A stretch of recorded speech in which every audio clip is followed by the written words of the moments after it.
Hello and welcome to Rantcast episode 8, Gmail Fail. This is the second time I am recording this. The first time I recorded it, the video output crapped out on me. I'm assuming that's something to do with the paid capture software that I use, which happens to be Debut Video Capture. I've changed some things in this video. I'm attempting to use 720p. I've got some better lighting, because obviously better quality means you pick up on all the flaws. I have some other things that I want to change, but I need to go and buy some other stuff for that, so hopefully next video that will be different.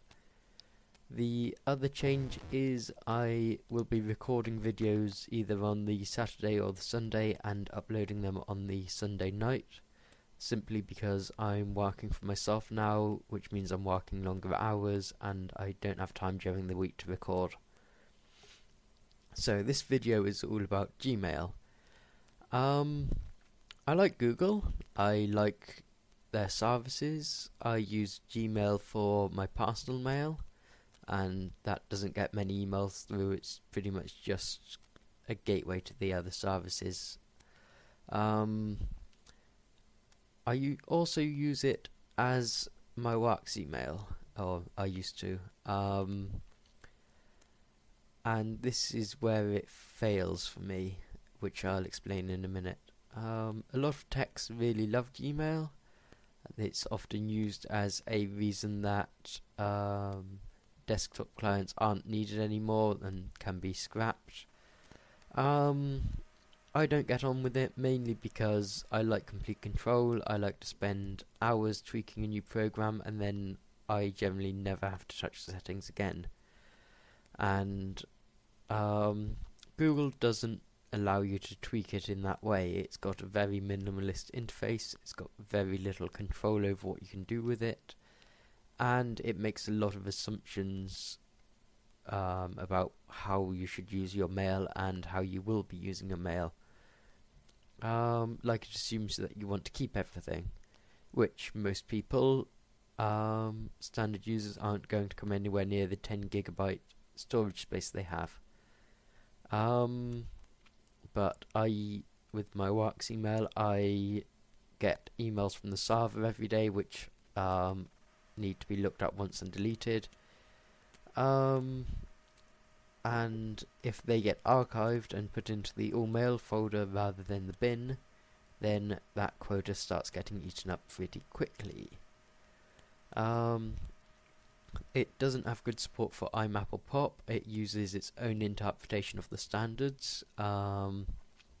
Deleted mail, as I said, isn't deleted, it's sent to all mail, and then all mail is downloaded back to the computer, which isn't what I want to do when I delete something out of my inbox. So I had to tell Thunderbird when I set it up that it should send it. When I delete something, I shouldn't delete it, it should be sent to the bin label, which is counterintuitive. I want to delete something and I want to delete it, rather than labeling it and having Gmail take care of it after 30 days. The other thing is ordering, or searching, filtering. It's very limited. If I wanted to sort my mail by the largest so that I knew what was taking up my quota, Gmail doesn't allow me to do that natively, and that's kind of an assumption that you won't receive large emails, or you won't need to delete large emails, or that you won't reach the quota, all of which is incorrect in my case. The filters, if you create a filter, you can't disable it for a short period. You have to export it, delete it, and then import it next time you want to use it, which isn't good because first of all, it's a hassle and you may lose the file you exported it to. Spam filtering can't be turned off, not even if you're downloading to IMAP. in my experience, it doesn't send the spam mail into the inbox, and it doesn't let you download the spam folder, which means that in order to keep track of your spam mail, you have to log it into the web client, which isn't what I want to be doing when I'm logging in through IMAP, because I log in through IMAP for the one and only reason that I want to manage it somewhere other than the web interface. In order to get around this, I needed to trick Gmail and say anything which you think is spam isn't spam, which isn't really a solution, because if at some point in the future it did need to switch back to using the web interface and I could delete that, it wouldn't do anything, because it would say it's essentially taught the system that nothing is spam. The out of office reply is also very limited. It doesn't allow you to exclude addresses or domains. In order to do that, I needed to install a Gmail Labs extension and then create a filter, which is all too much work. I would just much prefer a little box that says don't send an out of office reply to these addresses, particularly because some of the addresses were no replies, some of them were server emails, and it's just wasting resources if I send an out of office to them. So for people like me who receive large amounts of temporary email, Gmail isn't a good solution.